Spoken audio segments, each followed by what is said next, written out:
You always have to have a partnership because you can't do it on your own. Sometimes it's an easy day.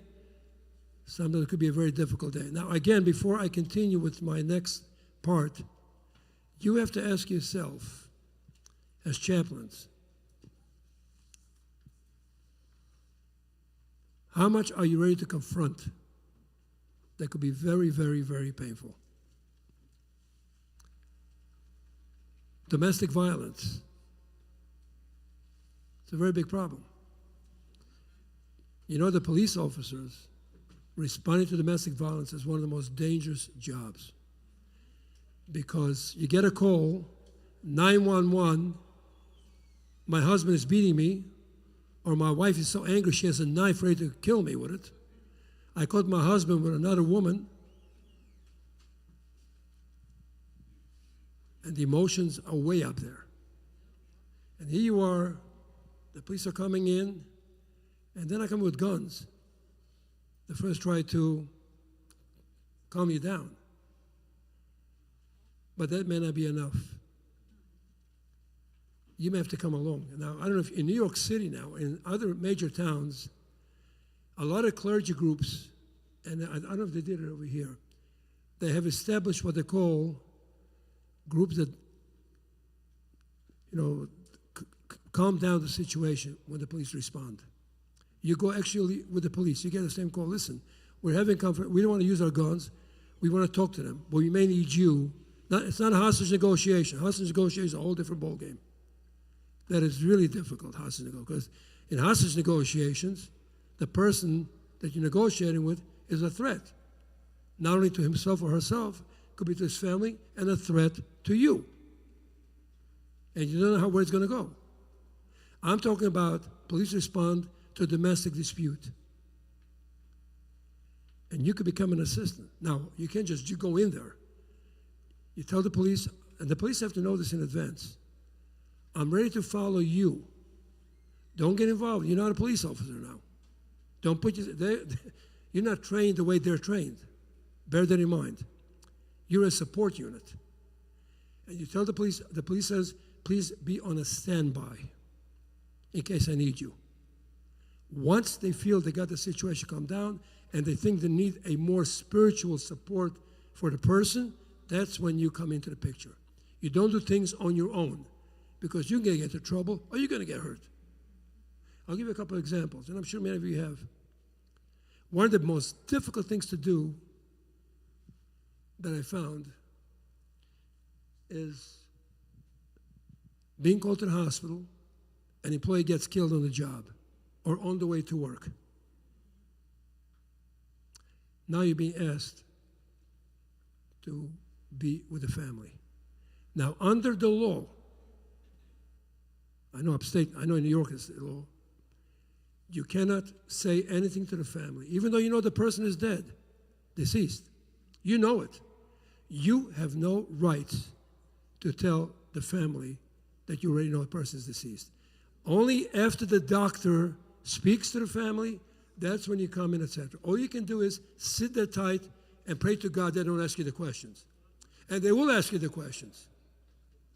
They'll ask you the questions, how's my son doing? How's my husband doing? How's my wife doing? Or you can tell them, listen, they're being treated by the doctor as far as I know. That's all. Do not say anything else, because then, now, when the real answer comes in, pardon me, when the real answer comes in, we go to the room there, the doctor comes in, and you just stay in the background. Don't say anything, just listen. Mr. and Mrs. So-and-so, we tried to save the person's life. We just couldn't do it. Now, you knew for an hour, and you're under such stress that you know you're lying to them. You're not telling them, it's not that I'm not telling the truth. You're lying to them, plain English. I've had situations where things got thrown at me. Not because they were angry at me, but when they get the news and they go to that shock, they do crazy things. So I was sitting right behind the family. The doctors talked to the father of a cane. He took the cane and boom, threw it at me. He didn't mean it. I had a situation, an employee got killed by a train. Now, it's not a nice piece of scenery to see somebody being run over by a train. You're not the same. I had to make notification. The supervisor is shaking like a leaf. Why? Because that was under his responsibility to make sure there was a safety issue over here. You know, when you drive the car and they're doing road work, and then you get stopped because they're suddenly turning the 2 lanes into 1 lane. You got to wait till they get. You can imagine the guy that's holding the sign, stop, go, stop. He or she must be going to their minds because they know when these drivers are going to run them over. They have no patience to wait. And that's what happens in these hospital situations too. They do crazy things. I had a police officer whose son happened to work for our job. He got run over, 37 years old. He got run over by a train. Finished. Number one, making notification is not just simply going to the house. There's a lot of homework you have to do behind the scenes. Number one, you got to find out who are the family members. Number 2, you have to have a chaplain assigned to the co-workers. And where do you assign them to? Where do they go? These are all things you have to do automatically in your head. Regardless if you're chief chaplain or your regular chaplain. You were assigned to do the notification. Now you got to tell the person in charge, wait, I need someone to cover the co-workers. Now you want to get a co-worker who knew the worker to come with you so he can help you break the news because you don't know who the person is. Now, the third thing you got to do, what's the worst thing that can happen when you knock on somebody's door and you have to give them that terrible news? What's the first thing you got to be concerned about? Anybody would like to take a guess or say? What?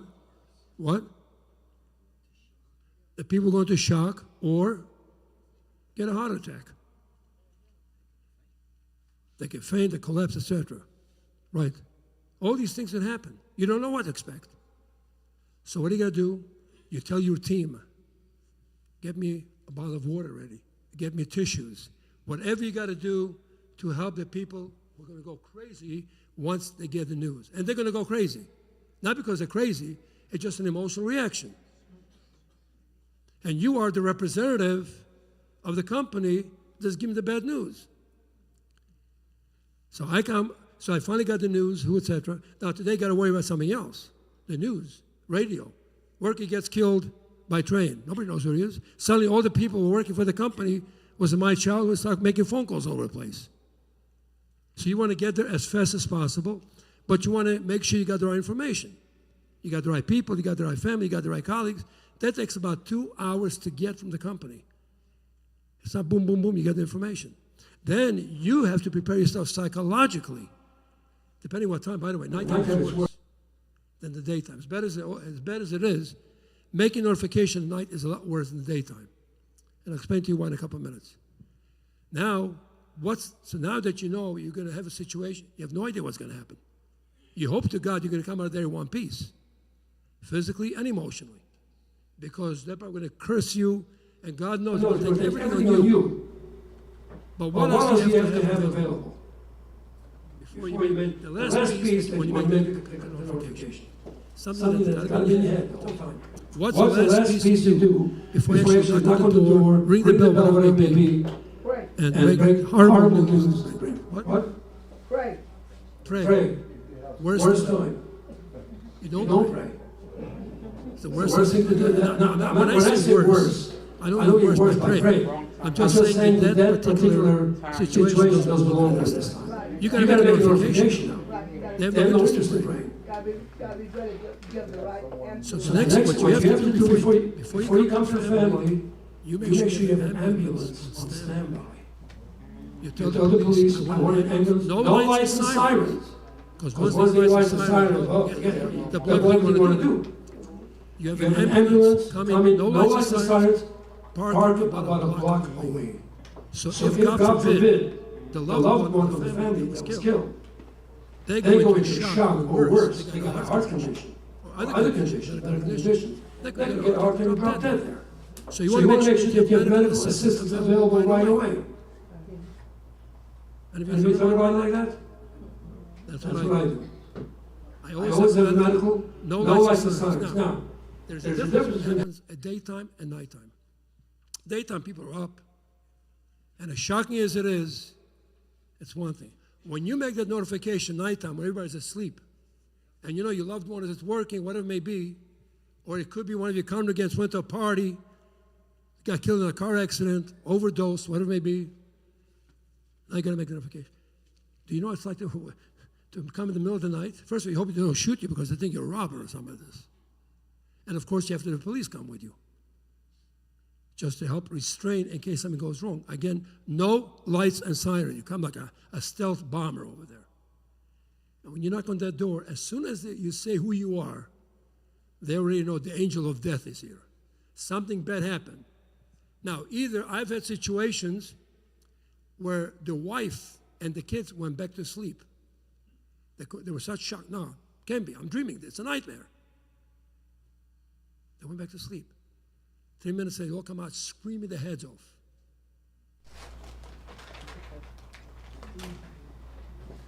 I had a situation. Well, I was in 9/11. I was there for 3 months. Now, here's the problem with chaplains. And why am I saying that? When you have a major disaster like a hurricane over here, hurricanes over here, you name it, this place is known. When you come in, bring a lot of gear, including one of those bubbles you can take it out and get out of here as soon as you can. Inflation bubble. You have to understand what's the circumstances. You can't just come on the outside and help the town. You better know who you are. What's your credentials? Who are you? Who says you know what you're doing over here? Because when there's a disaster, everybody calls themselves a clergy. They come out of the woodwork because they want to know, because they want to help. But what happens is, instead of being organized properly, you're trampling on each other, and making matters worse. As is the police and rescue people, busy trying to help whatever has to help. The medical people, etc. I'm a champion of the help. What's the first thing you should do when that happens? Especially if you're not part of the town or community. What should be the first thing you should do? During the chaos, one help. You've been trained to deal with disasters. Maybe part of FEMA. As far as I know. Maybe part of Homeland Security. Everybody's got their agencies in there. So what's the first thing you got to do when you come to the scene? You go to the police department or the fire department. Who is in charge here? I would like to offer my services. They may say, thank you very much. We do not need you right now. We have enough help. That's how you do things right. Otherwise, becoming a pain in the neck. 9/11. I'll never forget. I was visiting employees about 8:40 in the morning. Talking to them. Hello, how are you? Again, circulating, as I called before. Because you want to maintain relationships. So you have to circulate. I didn't say every day, but different times, different occasions. And when the first plane hit, we all thought it was an accident. When that second plane hit, we all knew it was trouble. Right away, everybody started screaming, what happened? And we saw the building, I ran right away downtown. I went to the president of the organization, of the company. I said, I'm here, I'm going down there. He told me, chaplain, of course he knows, that was my job. Do what you have to do. I organized chaplains, not my chaplains, because I had a team of 85 chaplains. Because we covered the tri-state area, Pennsylvania, New Jersey, upstate New York, Connecticut, Rhode Island. Because people living all over the place. So I want to make sure I was their first responders on the spot. Not taking 2-3 hours to get to the place. So I told my chaplains, everybody, get me as many clergy you have that you personally know. That you're going to deputize them. Because I know you and you know what I'm looking for. You don't want to have anybody walking around with a collar or something you got someplace in some store. I'm a chaplain. Why am I saying that? Because I responded to somebody who was run over by a train in the subway system.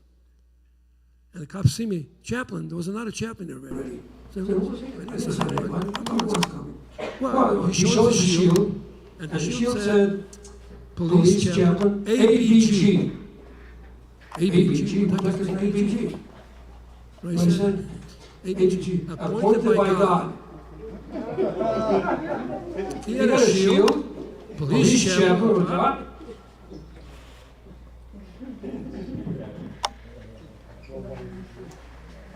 What is it? You think people look at the shield? Oh, okay, chaplain, here's my shield. Okay, guys. But it said here, chaplain, ABG. Oh my God. Now, what do you think that makes you look like? An idiot. And the cops are even greater idiots because they just let anybody walk in there just because you show a shield. I don't know if you ever noticed. Go to your emails sometimes. You know, general emails. See how many times you are offered, buy a shield. Join this organization, we'll get you a shield, we'll get you a parking placard. You don't have to know anything else. And what do you think most of those people do? I would need a placard, I need a shield. So in case I get pulled over, I walk myself out of it. Did you join the job for that reason? You get a plaque? You get a plaque? You probably don't even get a plaque, right? This is your shield right there, you sure? You have an ID card that says you're a chaplain? Yes or no? Yes. Well, you have to. But most of the times, you know, I just want to show people that are about looking at it. I fly back to New York, whatever I fly. Who wants to stay on the line over there? I take my shield out, tell one of the TSA guys, hey buddy, I'm on the job. Oh, go ahead, right through. Everybody looking at it. I could be getting a shield from a bubblegum machine. And I think it's the same thing. It works. I want you to work. So, you have to have the proper credentials. You gotta know when to respond. Do not go on your own. You have to work with you have to find who the leader is. Don't try, because that's how I messed up. So anyway, then the other pressure is, we had a situation where a train, the driver, he was drunk. He lost control of the train, he went 90 miles an hour on a curve. And you may have heard this happened in the Bronx. The train ended almost in the water. 5 people were killed. The electric third rail from the impact went right through the top car and hit those people right in the head. Burned them alive. Now, here I am, so I get my team ready. Now, what do? What team? I have to get, first of all, chaplains to go to the hospital, to visit with other employees, other people who are injured. You want to, you know, in the worst case scenario, you want to show the company you care about the passengers, the customers. Very important. So I signed that you're going to the hospital, take a look at the people out there, etc. I stayed on the scene itself because I think there were a lot of big situations. What do you think happened? The chaplain calls me up. I'm going crazy, so what's going on? The people are asking me, where's my loved one? Who's so-and-so? Not by 2 people, 3 people, by the dozens. I already told them, get a hospital room, get a hospital room, a big room, because we expected it. Now, we couldn't do anything, believe it or not. I knew the people were dead, and the chaplains were dead. But you can't say anything until DNA, because some of them were burned beyond recognition. And how long it takes to get the DNA stuff? It takes hours. Then the ME has to come medical. So these are, but you are under pressure, because, chaplain, what's going on with my loved one? I mean, you're wearing a uniform. You have to have nerves of steel. I'm not kidding you. You have to have nerves of steel and it took me come 4 hours before the ME says, yes, you can talk to me. Now, sometimes you're involved in different situations. You have a colleague of yours is in a car accident. He killed somebody, just right, a kid. Horrible thing. Now you're running over there. Some of them can't even talk. No, they gasp for air. What do you do? Until they get medical treatment. Because don't forget, the police have to come and investigate. You're not going anywhere. And you can't just go in there when you feel like it. First thing is the police have to investigate the incident. And when they tell you, chaplain, you can come in, that's when you come in. You can't just walk away after chaplain. Somebody, no, well good, I'm going to get that out of here. So these are things you have to understand. You can't let your ego get the best of you. And you have to have nerves of steel, I'm not kidding you, to withstand the pressure. And now we're coming into the next stage, liability. Any of you have liability? You have liability? Chaplain's liability? Guess what? You give the wrong information, they're going to come after you. That's why the United States called US, you sue.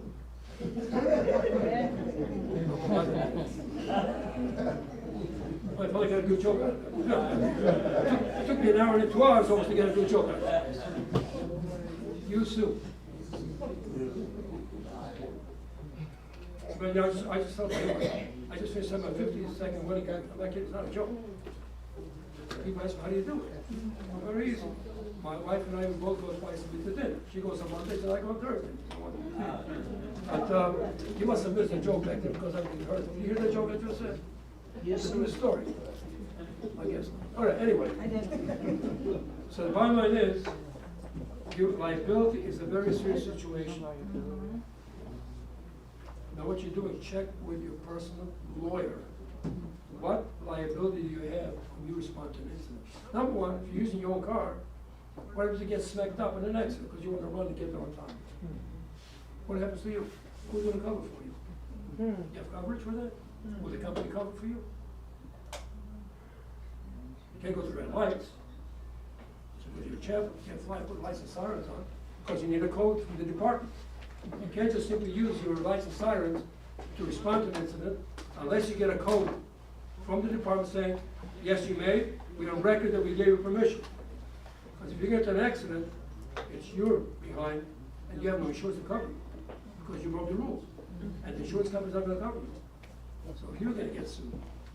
You got hospital bills, good luck to you. You end up in welfare eventually. That's number one. Number two, check to see what kind of liability you need. You have to check your lawyer. I don't want to scare you. But remember, you're dealing with the public now. Your intentions are great. But if you're in the liability, you may be up the creek. As much good. Even when you give advice to somebody, somebody's going through a difficult marriage. And you know what? Leave your husband. Or leave your wife. She's just a pain in the neck. I know already. And you go to a lawyer, I want a divorce. Now after a couple of days, the wife comes down, the husband comes down. Who told you I wanted a divorce? I was just upset. The chaplain told me to get. Well, tell the chaplain, you know what the chaplain can do. I mean, there's so many different incidents that could happen that you're liable. So think before you react. So when you become a chaplain, the first thing you should ask yourself, do I have coverage for a chaplain? They do have chaplain coverage. It doesn't cost that much, but you should definitely have it. That's you respond to an incident, car accident someplace. I need you for the good. Now you want to help the person pull the person out, and by pulling the person out, you did something wrong. You did not. Your intention was good, but you dragged the person, and the person now tore their hands off. You tried well. You're liable. Okay, who told you to pull the person out? Are you a professional rescue person? You're just there to support, to give comfort, not to become a member of the team to show you gone well. These are we don't think about. You mean well. You mean well, but you don't think about. That's where you have to know what is the demarcation line of what I can do and what I can't do. So you have to ask whatever department you work with, or God will be working on. Ask them, what am I covered for, and what am I not covered for? Somebody calls you for advice. My kid is doing badly in school. I can't take, she gets beaten up by kids all the time. I spoke to the principal, who's not doing anything about it. Now you give them advice. And the advice backfires on them. Well, she told me to do it. Chaplain. Because guess what? Most people think that between the person that you can help, you are next to God. That's what people have impression. And that's why your reputation is so important.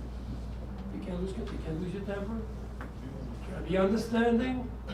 And sometimes you gotta be understanding, you have to sit on your butt, sometimes for an hour, 2 hours, until they get everything on the system, and someone will repeat the same story all over again to you.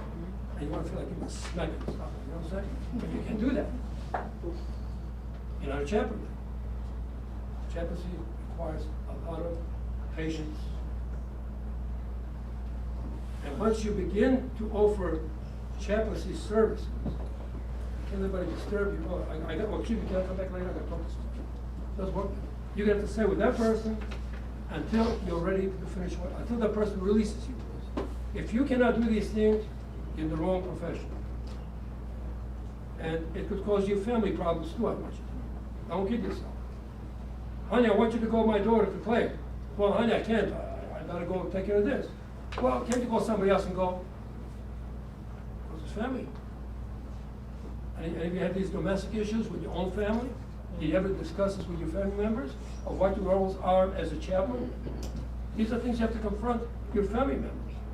Because if you don't, you're gonna get to a point somewhere along the line, because friction, well, I can't go to a wedding with you because I gotta help this employee over here. What if you can't go to the wedding? It's our first cousin. Well, like, listen, you either come with me or I don't see you give up. Are you ready to do this? Now you have kids in school. The kid has homework to do. You gotta spend. By the way, your family always comes first. Remember that. If you can help your own family, how can you help somebody else? That's the first question you ask yourself. A lot of people I know, they want to go chaplaincy, they want to go place, and they take the car, red light. By the way, don't use those red lights. If you have red lights, you are looking for trouble, liability. You get into an accident, God forbid, or cause an injury to somebody else, you're up the creek, not the department. West.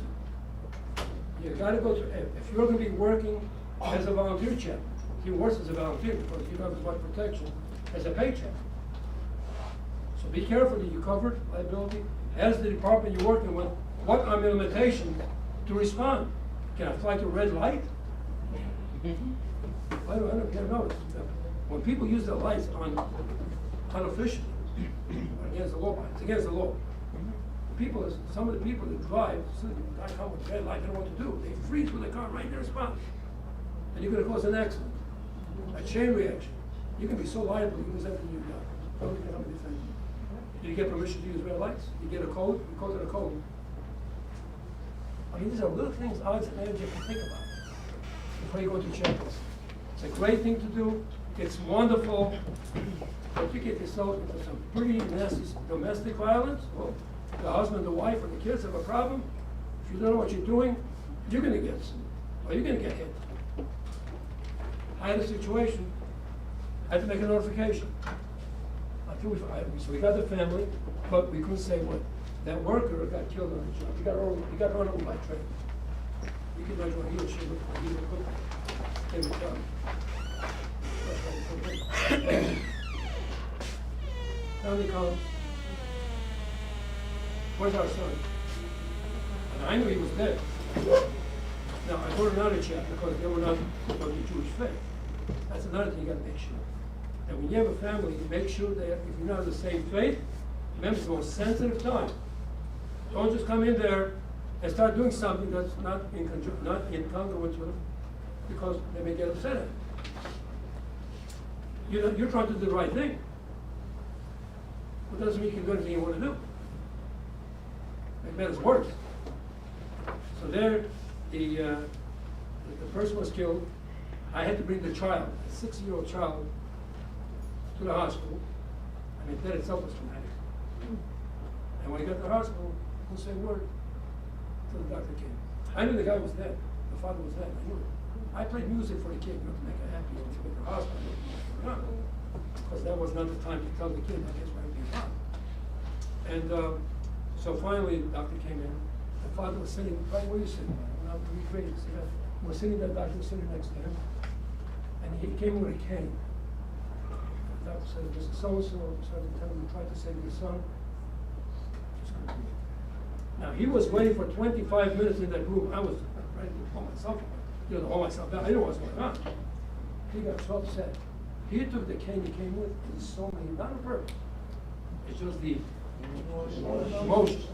He threw it at night and ducked.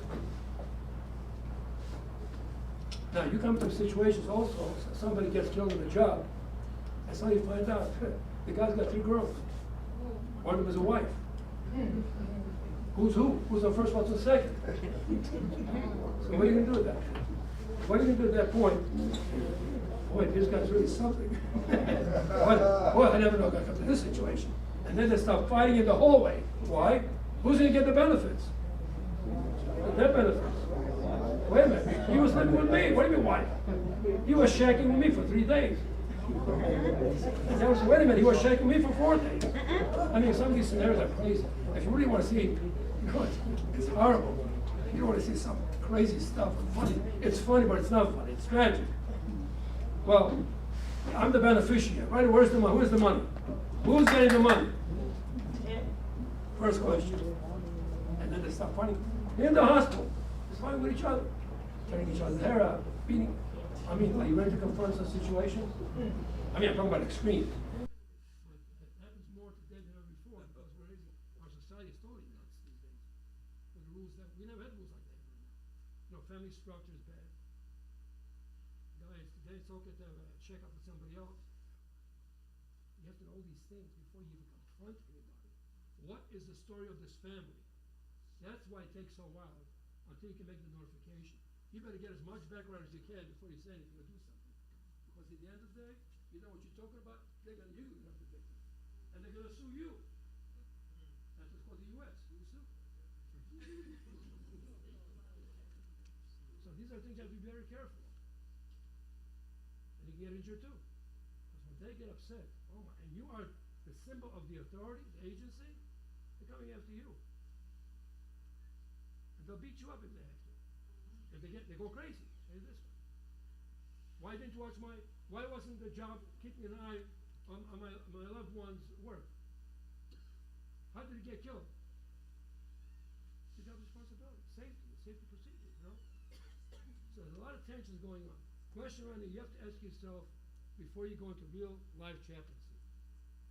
Are you ready to confront those kind of issues? Do you have the guts to deal with the reality? And sometimes they could be pretty nasty. You get caught up in fights between those who say, I'm the one supposed to get the benefits. No, I'm getting the benefits. Well, I slept with him for 3 days. So what? And they start fighting with each other in the hospital. I mean, I've seen it. What are you going to do? They're going to beat you up too. So timing is everything. You can't just walk, wow, I'm a chaplain now. I'm here to make peace. No, it's like a piece of you too. Confrontation is something that you have to know. You know, timing is everything. You have to have this certain sense, what I call the sixth sense. Common sense and the sixth sense. How do you confront tension among families? Because domestic violence is one of the worst things that happen. You know, car accident, overdose, which happens a lot unfortunately. Cheating going behind the scenes because that's what the whole world's about right now. You open a TV serial now, it's just cheating. The housewives of this, the housewives of that. What about the husbands of this? Nobody talks about the husbands, the husbands. So again, these are things you have to understand they're going to confront. And job is not just simply because the person has a uniform or has whatever the job requires. When they call you, they're looking to you for help. And sometimes you better use your news before you even go in there because you could become the victim as well. And they'll sue you at the end. That's what's called the U.S. You sue. I just missed my line. Anyway, so these things you have to be prepared for. The question right now is, are you ready? When you deal with the public, your own church is a different story. You know your church members. But when you deal with the public, when you're going to see them for the first time in your life, and you are the chaplain of such agency, do you know what you're doing? Do you know what to say to them? What do you bring with you? What do you do? I just come up, I just tell you what your loved one got hit by a car, and the result is the husband may live. What do you do? It's crazy. You got to be prepared psychologically, and what did God tell Jeremiah? How many of you are experts in Jeremiah, the story of Jeremiah?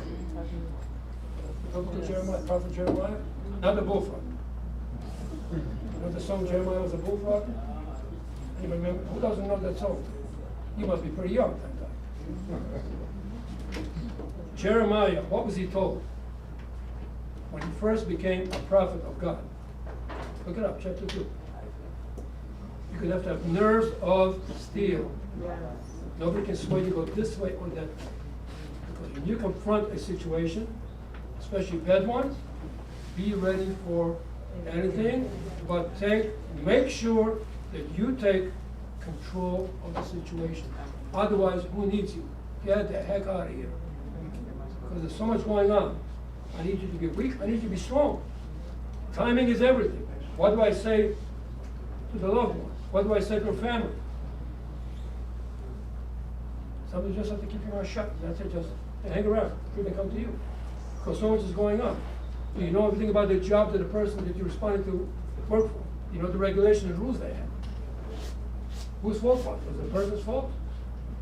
or it was an accident. You have a lot of work-related accidents that are the fault of the employee, not the job. And the job, of course, is trying to protect itself, because less liability. And everything comes down to, hello, money, money, money, money. So these are things you have to consider before you actually go into active chaplaincy. Check with your, if you're going to be involved in an organization, check with the individual organization. What are the rules? What are the regulations? What are the perimeters of me as a chaplain? You can't just do anything you want to do just because you're a chaplain. Yeah. If you give wrong advice to a husband having a problem with his wife or vice versa, guess they're going to have to go. They're going to have to you. Are you protected? They come to you. It really gets bad. They come and beat you up. And I know chaplains got beaten up. Wow. Because they knew what the heck they were doing. I've never been chaplains to begin with. They were not my chaplains, don't get me wrong. Thank God, wouldn't be my chaplains to begin with. So, all of these things, you have to understand, am I ready to tackle the issue? Going to a funeral, going to a wake, going to hospital. I hate to use the expression, but that's the easiest part of chaplains. Because you know what? You're there to support. Nothing going wrong. Unless the guy is declared dead while you were there. Then things will definitely go wrong. People go out of their minds. And it can be very different.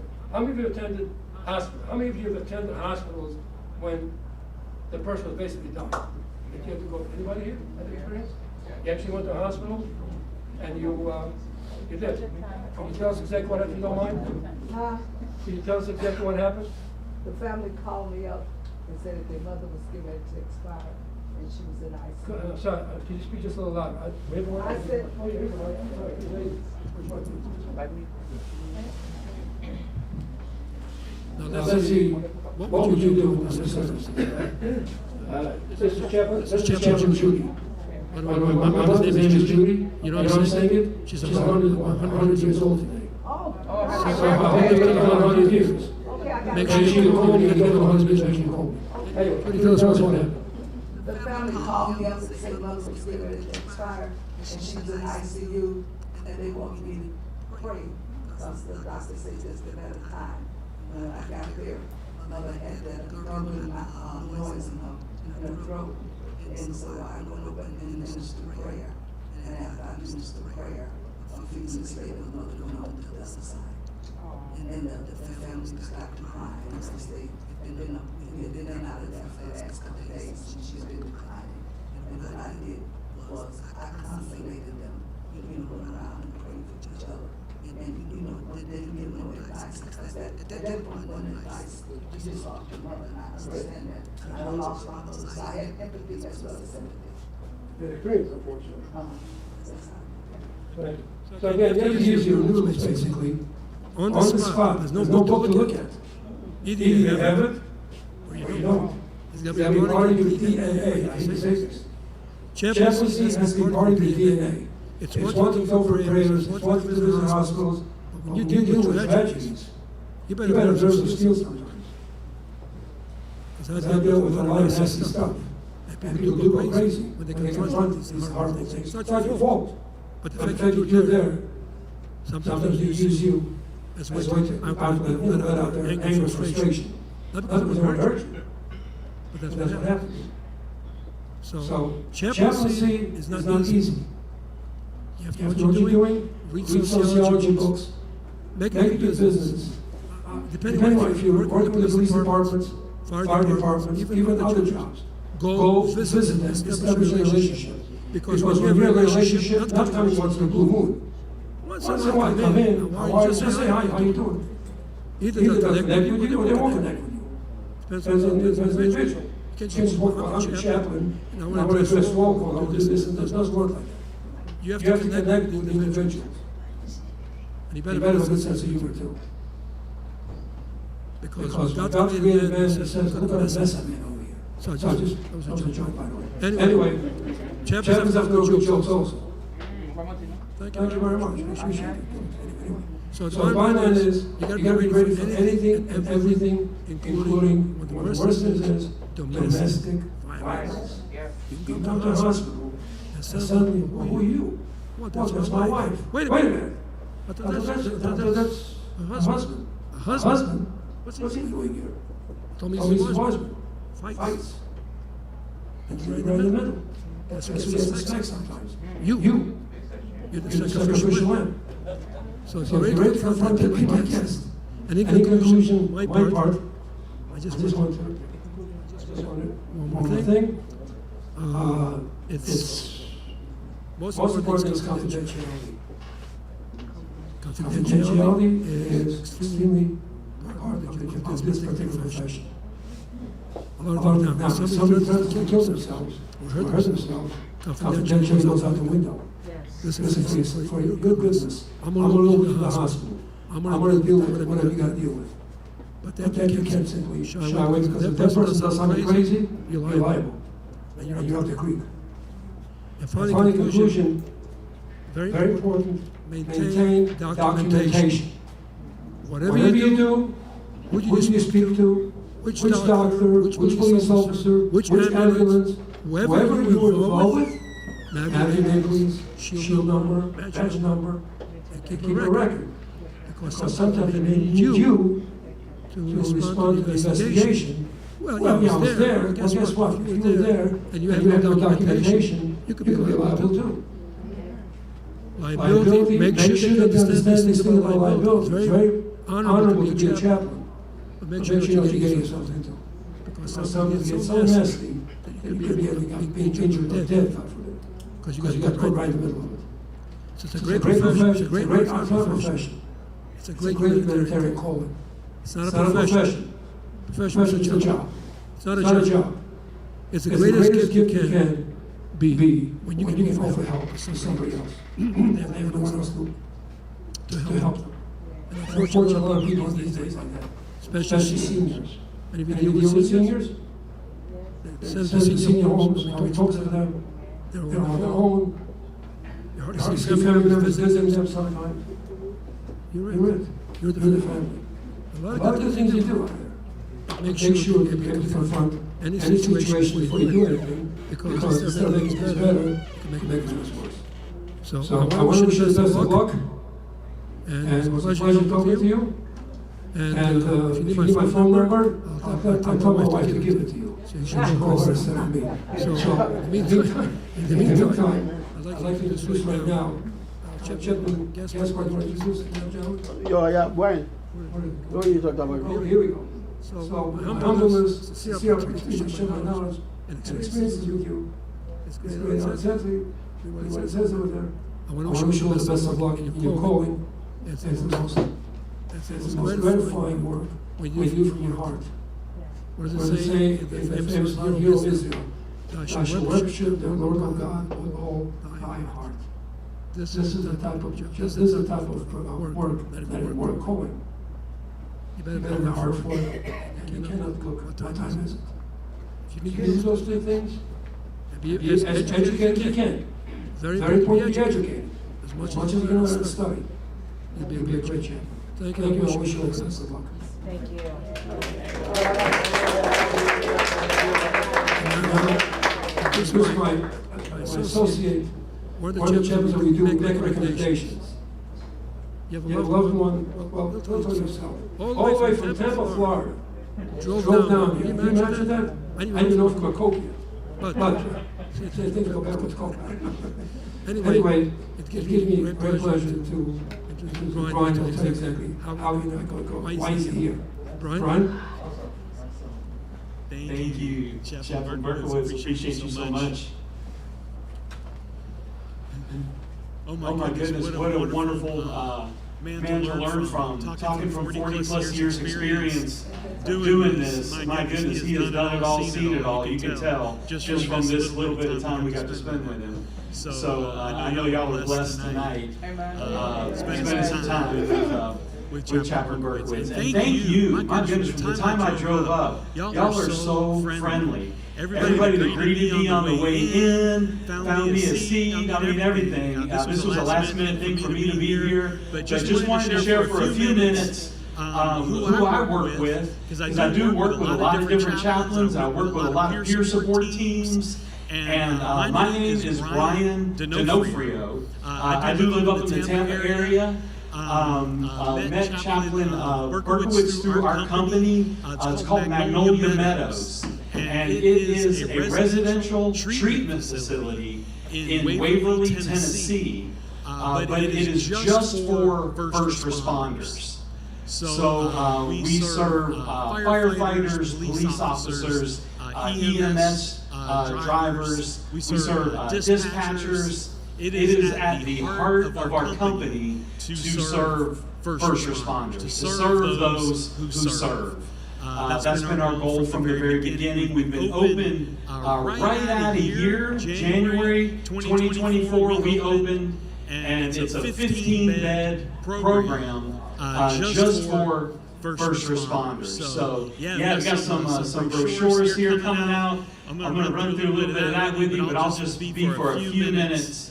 And again, thank you so much for having me. So Magnolia Meadows is in Waverly, Tennessee, 15-bed residential treatment for first responders. So it is mental health treatment. You know, our first responders go through a lot. Hey, chaplains, y'all go through a lot. The stories we're hearing tonight and the stories that I've seen, chaplains go through. I work with a chaplain at the Jacksonville Fire Department. It's one of the biggest fire departments in the state, the number 2 biggest. And my goodness, the things that Chaplain Golden over there deals with and has been through. I mean, just bless y'all, man. The compassion that you have to have, the strength you have to have, the nerves of steel, as he said, that you have to have. And you're doing it because you love people. You know that it's been made pretty easy for us, right? Love God, love people. And that's what we do, and I know that's what y'all do every single day. So looking at this brochure, our program is called GRIT, and it stands for Gaining Resilience in Trauma. A lot of our first responders have been through a lot of different types of trauma, whether it's post-traumatic stress, PTSD, maybe some of them are dealing with substance use to try to deal with the things they have seen, to try to stuff that down. They are maybe addicted to some drugs, going through some substance use issues. Maybe they're having depression, suicidal thoughts. That happens a lot in the first responder world. First responders are more likely to die by suicide than in the line of duty. That was hard for me to believe, but that is a true fact about first responders. A lot of the clients that we get have dual diagnosis. They're going through something mentally, but also going through substance use. There's co-occurring two things going on there. Anxiety, accumulative stress is something that we deal with a lot with first responders, where they go out on a critical incident.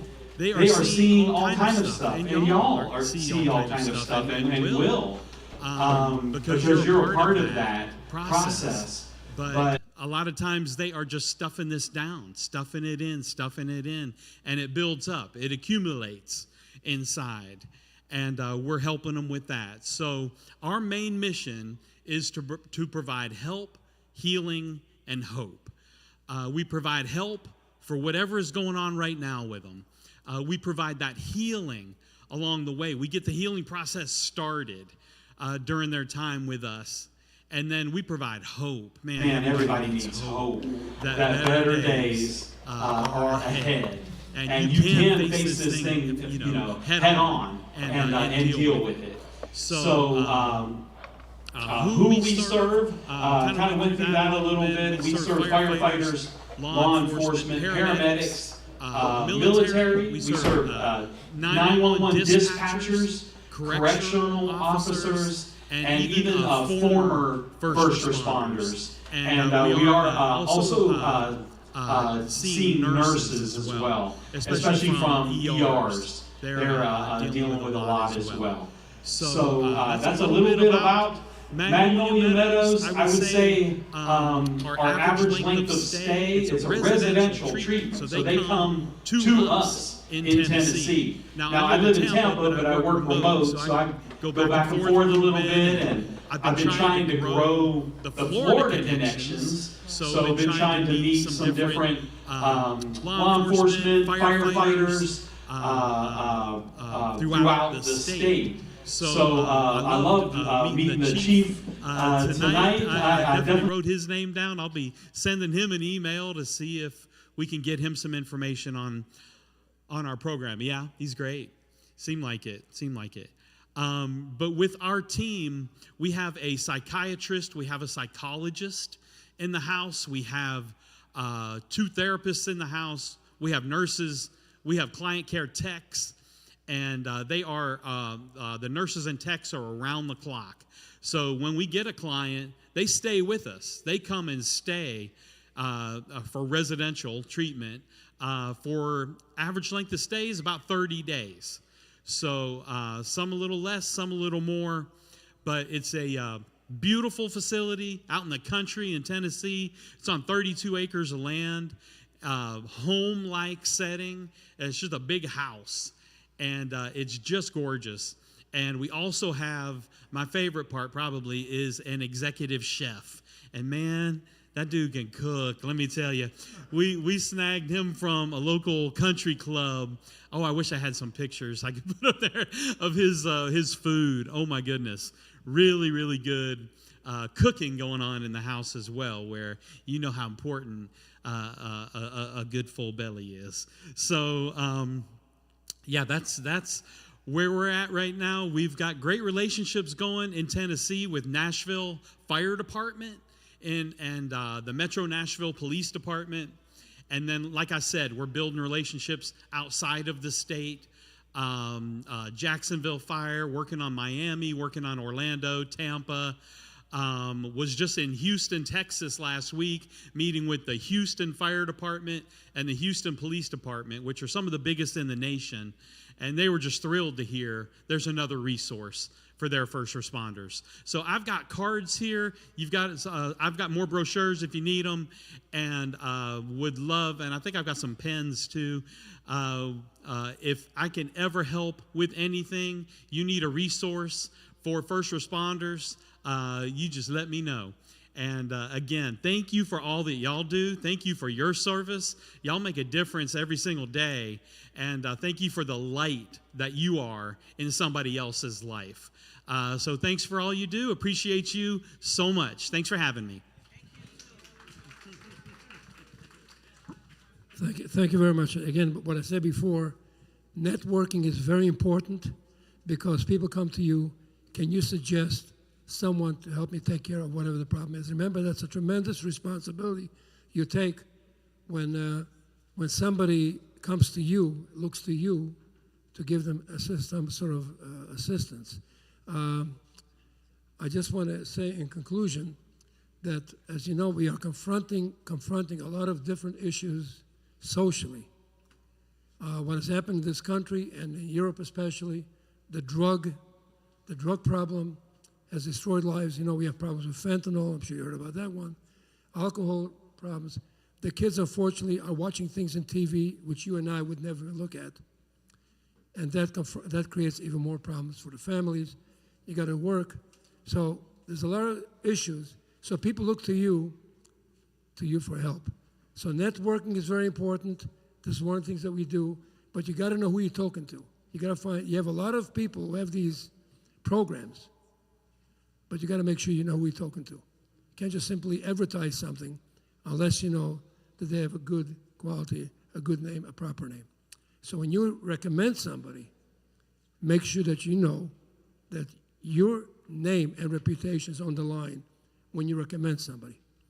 So it was a pleasure really dealing with you, actually working with you. I hope I answered most of your questions. I appreciate those 2 or 3 who actually got involved with me. And that means if you come to New York, I get you a free ride on the subway. Only for those who actually, no, anyways, everybody. But let me tell you, you're going to do one of the greatest professions, helping people. Helping people is the greatest gift, but you got to be ready for it. Make sure you educate yourself as much as you can, not just religiously, but everything they can get your hands on.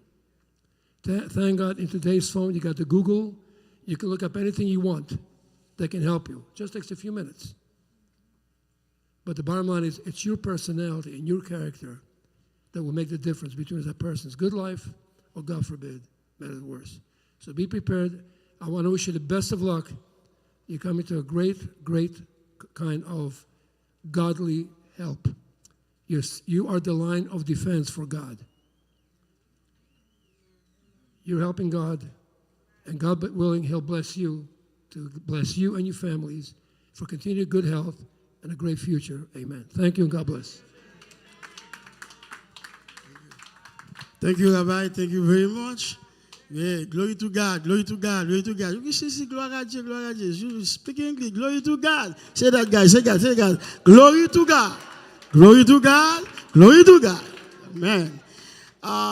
Just want to give God thanks for who He is, and then thank you for chaplain at Fort Myers Police Department. Thank you very much. Try to have the 10 basics, because I know you are a new chaplain with this department, but I can help you with ICPC, and then you can just call me, and then I will help you to get the, exactly the first 12 or 10 basic things you need to know as a chaplain, as a professional chaplain. Thank you very much, and I always see the chief chaplain, Israel, and thank you, women of God, thank you so much, and thank you everyone. People from Miami, thank you. Fort Tampa, thank you. And then here in Fort Myers, again, thank you. Now is the time for the certificates. So you just do that and be patient, please. You guys receive the teaching, right? That's good, but right? Thank you, Brian. Right. So I asked Pastor Ruthie and Pastor Tabitha to come assist me up here, please.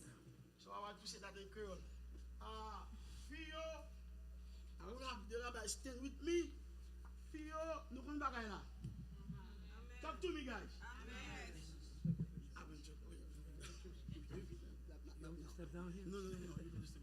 So the man, Gasoyo, you guys, when you got the certificate, so just receive the blessing from the rabbi, shake hands, but you ladies give it to me, because I got this and that, and I'm just going to give it to you. You're going to receive the blessing as a woman.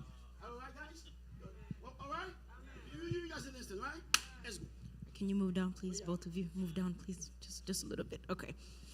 All right. I'm going to read one of the certificates, and then from there, we're just going to go on the names. All right. So this certificate dated November 6, 2024 by USA Chaplain Corps Ministry. Certificate of completion. This certificate attests that said student who assisted this class has successfully